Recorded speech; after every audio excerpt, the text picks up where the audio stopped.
근로시간 제도 개편 방안에 대해 설명드립니다. 이 기업에 대한 외국인 직접 부장 강제 징용을 당한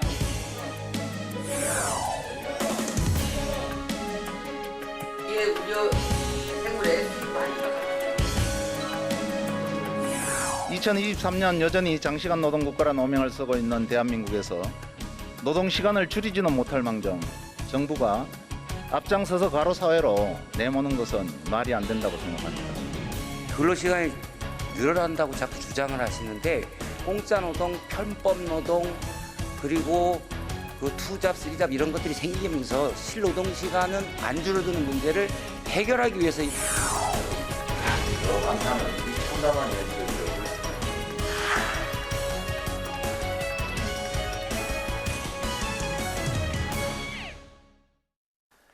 윤석열 정부가 발표한 근로시간 유연화 정책이 논란을 불러왔지만 고용노동부는 컨트롤타워 조직까지 신설하면서 노동개혁 추진의 뜻을 분명히 했습니다. 주 69시간제를 둘러싼 논쟁, 핵심과 해법은 무엇인지 한국노총 위원장 출신으로 노동존중 실천 구회 의원단의 일원이신 김주영 더불어민주당 의원 모시고 말씀을 들어보겠습니다. 의원님 안녕하십니까? 네, 안녕하세요. 반갑습니다. 그 근로시간 개편안의 토대를 만든 그 미래노동시장 연구회의 이제 의대 교수가 장시간 근로에 이제 반대를 했지만 자신의 의견이 반영되지 않아서 이제 그 사임을 했다는 사실이 이제 뭐 전해졌는데요. 네. 하지만 그 정부는 69시간은 극단적인 가정이다. 네. 가정일 뿐이다. 뭐 이런 그 입장인 것 같습니다. 요즘에 그 세간에 화제가 됐던 기절 시간표 기절 시간표. 혹시 보셨습니까? 예, 그 시간표 봤습니다. 그 보시고 어떠셨어요? 저도 기절할 것 같아요. 예. 예. 못 일어날 것 같은데요. 예, 뭐 굉장히 이제 어쨌든 뭐 그 굉장히 과로로 인해서 뭐 이렇게 수면 시간이 잠깐이지만 뭐 기절하는 뭐 그렇게 돼 있고 고용노동부의 올바른 또 근무표도 혹시 같이 보셨나요? 네, 예, 봤습니다. 비교해 보시면 좀 어떠신가요? 기절 시간표는 실제 일어날 수 있는 그런 그 근무 시간표라고 보여집니다. 그리고 거기에 대응해서 이제 고용노동부에서 발표했던 올바른 근무 시간표는 사실 현실에서 이런 네. 일이 일어날 수 있을까? 전혀 지금 현실과 다른 그런 근무 시간표를 그러니까 정부 내놓은 걸로 입장도 보여집니다. 이거는 굉장히 뭐 좀 침소봉대되고 네. 과장된 그런 뭐 좀 시간표이다라는 뭐 그런 입장인 것 같습니다. 아니 정부에서 내놓은 올바른 시간표가 현실에서 그렇게 뭐 정말 바짝 일하고 네. 신나는 그런 네. 개념인데 지금 현실에서는 그렇게 이루어질 수가 없습니다. 네, 알겠습니다. 네. 그러니까 그 개편의 핵심은요, 주 69시간제가 아니라 근로시간 유연화에 방점이 찍혀 있는데요. 현행 그 52시간제를 1년 단위로 유연화를 하면 실근무시간이 오히려 줄어든다. 그리고 낡고 경직된 그 현행 근로기준법으로는 현재 그 디지털 산업화가 된 이 시대에 뒤처진다. 그리고 그 IT 업계나 그리고 또 스타트업들은 좀 이 유연화를 바라고 있다. 이거 좀 맞는 말 같거든요. 이거 어떻게 생각하십니까? 근데 지금 우리나라는 뭐 멕시코 다음으로 세계 최장시간 노동 국가로 이미 네.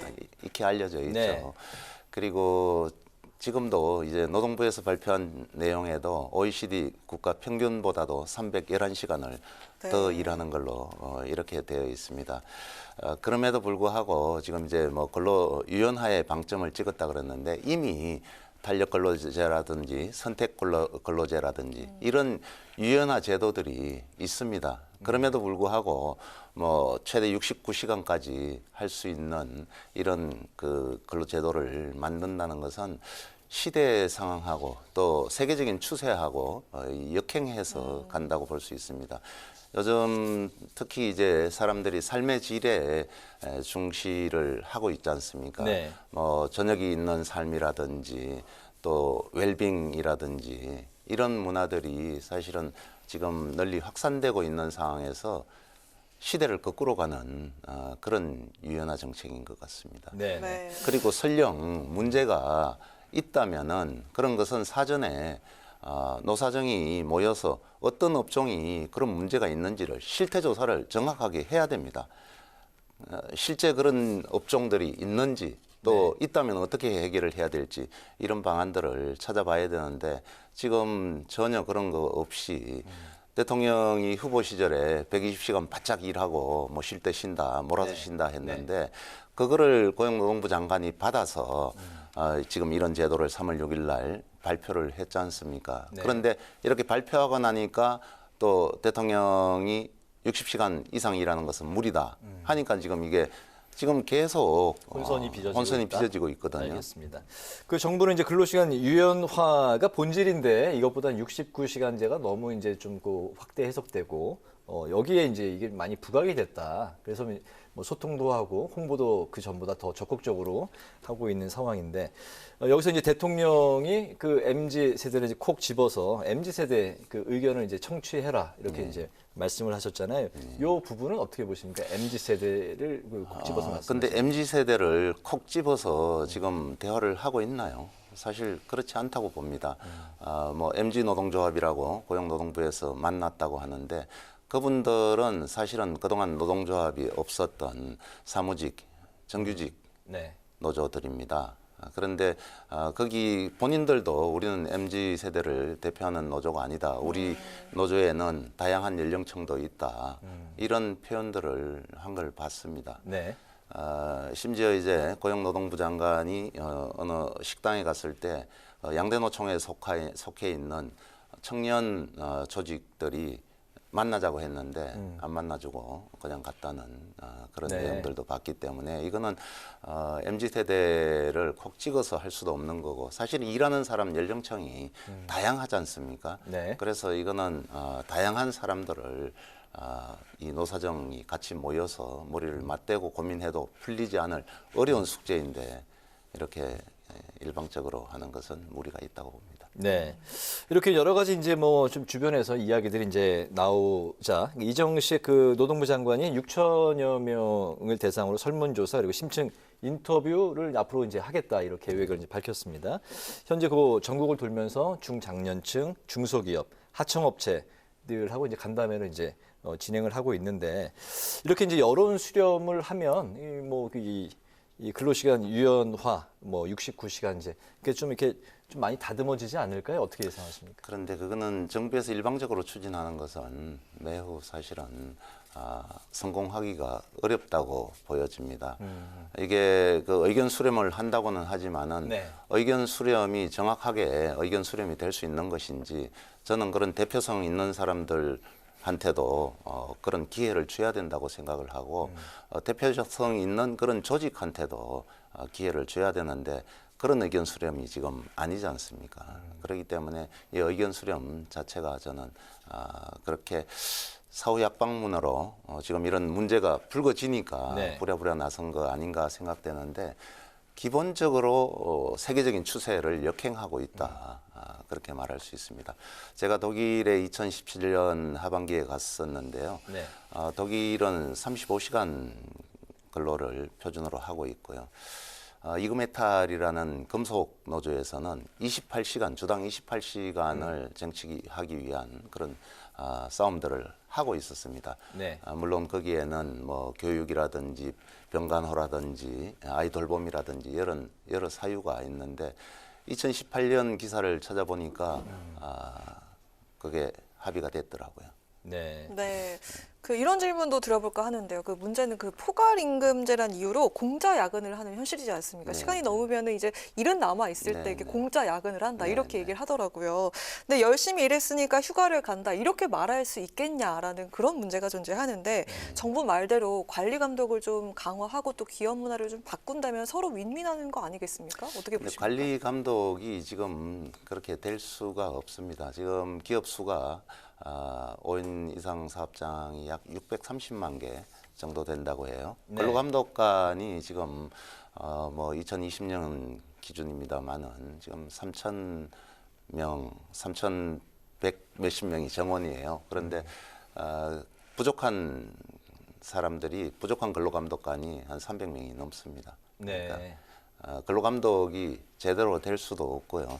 그 포괄임금제는 아시다시피 뭐 기자분들도 포괄임금제를 하고 있고 또 IT 쪽에 있는 청년들이 크런치 모드라고 이야기할 수 있는 정도로 뭐 하여튼 그렇게 일에 집중을 할 수밖에 없는 이런 상황 속에서 포괄임금제를 해결하려면은 법적으로 아예 못을 박아야 된다.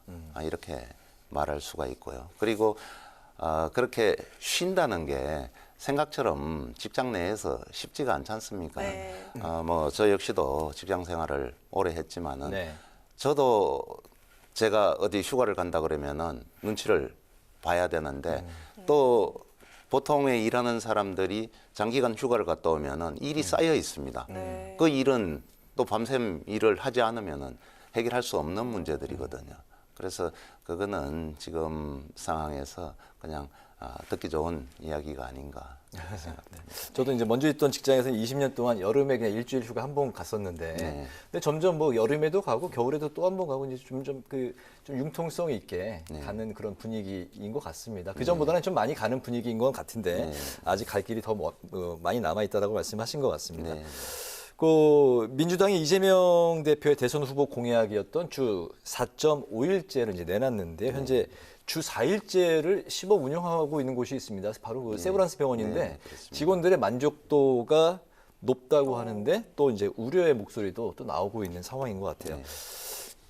네, 직원은 좋지만 또 이제 그 운영하는 쪽 입장에서는 좀 부담도 되고 그렇죠. 있는 것 같은데요. 주 4일, 36시간이 이제 그 좋지만 그 노동자 입장에서는 또 임금이 줄어드는 거에 대해서는 또 이제 뭐 찬성하지 않는 입장이라 이게 둘 다 가져가기는 쉽지 않은 상황인 것 같습니다. 그렇기 때문에 야당이 정부에 좀 보여주기 식으로 내놓은 게 아니냐 이런 이제 비판의 시각이 있는데요. 이 부분은 좀 어떻게 보실까요? 1800년대 이 후반부터 지금까지 사실 노동자들은 노동운동의 핵심적인 목표가 근로시간 단축을 위한 투쟁의 역사라고 봐도 과언이 아닙니다. 네. 사실은 이제 이 시간 단축과 그 임금과는 또 역비례 관계에 있는 거죠. 네. 그런데 이 부분들을 사실은 맞추려고 하면은 많은 진통들이 있습니다. 그리고 이제 이제 우리나라에서 주 4일제를 시범적으로 하고 있는 세브란스 같은 경우에 매우 바람직한 그런 현상이기도 한데 아시는 대로 이 병원의 간호사 선생님들이 사실은 장시간 노동에 시달려서 이직률이 어느 직종보다도 높습니다. 네. 그래서 그것도 노사가 어렵게 합의를 해서 5개 병동에 지금 30명 정도가 시범 운영을 하고 있거든요. 그런데 만족도는 굉장히 높게 나왔습니다. 임금이 일부 줄긴 했지만은 인력 충원을 더 해서 지금 네. 하고 있는데 이게 그 기간이 지금 6개월로 한시적으로 정해서 하고 있기 때문에 앞으로 헤쳐나가야 될 과정들은 좀 있을 것 같습니다. 네. 네. 네, 근로시간 개편안 그 입법 예고 기간이 4월 17일까지인데 정부는 그 기간의 구애를 받지 않고 계속해서 추진하겠다 이런 입장인 것 같습니다. 근데 여야가 사실상 이 대결이 아니라 발전적인 좀 논쟁으로 근본적인 그 노동시장 변화가 좀 필요하지 않겠습니까? 민주당 대응 어떻게 하게 될까요? 근데 이 노동시간에 대해서는 아까 말씀드렸던 대로 지금 이제 세계적인 추세가 시간을 단축해 나가는 그런 과정이고요. 네. 우리나라도 이제 많은 사람들이 그 삶의 질에 대한 부분들을 생각하고 있기 때문에 이런 부분들에 대해서 고용노동부 특히 윤석열 정부에서 일방적으로 이렇게 밀고 나가는 것은 시대 정신에 역행하는 거다. 지금 미국 주요 언론들에서도 이 한국만 이 근로시간 단축에 대해서 거꾸로 가고 있다는 이런 부분들을 꼬집은 그런 그 보도들도 있었었죠. 그래서 네네. 어쨌든 이제 그 정부는 근로시간 개편안을 이제 강행하겠다는 의지가 이제 확고한 것 같습니다. 거기다가 이제 노란봉투법 또 임금제 개편 또 건폭 노조도 최근에 이제 이야기가 나오고 있는데 이 포함해서 이제 정부 노동계가 이제 계속해서 이제 뭐 좀 부딪히는 사안들이 여러 개가 있는데요.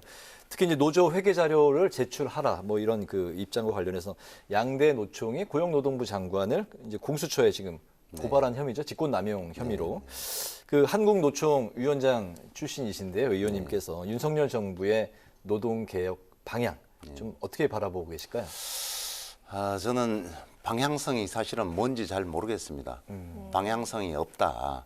단지 이 노조를 때리기 하니까는 뭔가 조금 지지율이 올라가네. 여기에서 착안해서 시작한 걸로 보여지는데 노동자들, 노동조합은 때려잡아야 될 그런 타도의 대상이 아닙니다. 그리고 노조 회계에 관해서는 저는 노조는 자율적인 자치 조직입니다. 스스로 노조를 만들고 의무금을 내고 네. 그렇게 해서 운영을 하고 있는데 거기에 회계를 정부가 밤나라 배나라 하는 식으로 들어본다는 것은 그것은 또 하나의 노조 탄압이라고 그렇게 생각합니다. 그렇게 하기 전에 저는 정부 부처에서 쓰고 있는 그런 회계 재정에 대해서 그동안 제대로 밝혔는지 노조도 똑같은 방식으로 정부나 기업처럼 연간 그 회계 보고서를 꾸며서 대의원대회라든지 총회에 보고를 합니다. 그리고 승인을 받아야 되고 그 전에 회계 검사도 받아야 되고 한국노총 같은 경우 제가 있을 때 외부 회계사 그리고 세무사를 외부 네네. 저 회계 감사로 뒀습니다. 그래서 외부 회계 감사도 했고 이미 크린 카드도 쓰고 있고 그리고 그 정부 보조금 사업이 있지 않습니까? 네. 보조금이 연간 1조 정도 됩니다. 그런데 그 양 노총에 지원하는 거는 사실은 거기에 아주 작은 돈이죠. 그것도 정부가 해야 될 법률 상담이라든지 구조 사업이라든지 교육 사업이라든지 이런 부분들을 대신하는 건데 그 국가 보조금에 관한 통합 관리 시스템이 있습니다. 이 나라 도움이라는데 거기에 모든 것을 사실은 다 입력을 10원짜리 하나까지 다 입력을 해야 되는 상황입니다. 네. 그런데 마치 노조는 회계가 투명하지 않을 것이다. 이렇게 보고 물론 극소수 일부는 그러지 않은 데도 있겠지만은 노조는 그렇게 되면은 바로 그 집행부가 넘어갈 수 있을 정도로 이미 문제가 그렇게 있습니다. 투명하다면 자료 제출 요구에 응할 수도 있지 그거는 않느냐. 국회 입법조사처에서도 네. 그 입장을 내놨었지만은 그거는 정부가 위법하게 하는 거다. 예를 들어서 친목계 이런 부분들에 대해서 정부가 그러면 다 내놓으라 하는 거나 다름이 없는 거고요. 그런 부분들에 대해서는 과도하다고 네. 저는 생각하고 이거는 아이로 핵심 협약 87조를 위반하고 있는 거다. 그렇죠. 뭐 투명성에는 뭐 자신이 있지만 예. 위법한 지시에 대해서는 응할 수 없다. 뭐 그렇게 정리하면 될까요? 그렇죠. 그래서 문제가 있다면은 그런 부분들에 대해서는 제출을 요구할 수 있겠지만은 그렇지 않은 데까지 전부 다 내놔라. 네. 이렇게 하는 것은 무리가 있다. 그렇군요. 그렇게 네. 말씀을 드리고요. 뭐 건폭노조 뭐 이런 부분들이 사실 다 일반화해서 하는 것은 무리라고 생각을 합니다. 일부 건설 현장에서 그동안 정말 그 안전 규정도 지키지 않고 안전 수칙을 지키지 않고 일을 시키고 거기에서 많은 사고들이 났지 않습니까? 그런 부분들을 노조에서 지적하고 해결하기 위한 과정들 속에서 일부에서는 있었을지 모르겠지만은 그것을 일반화해서 하는 부분들은 네. 또 다른 노조 탄압이라고 볼 수 있겠습니다. 네. 네. 네.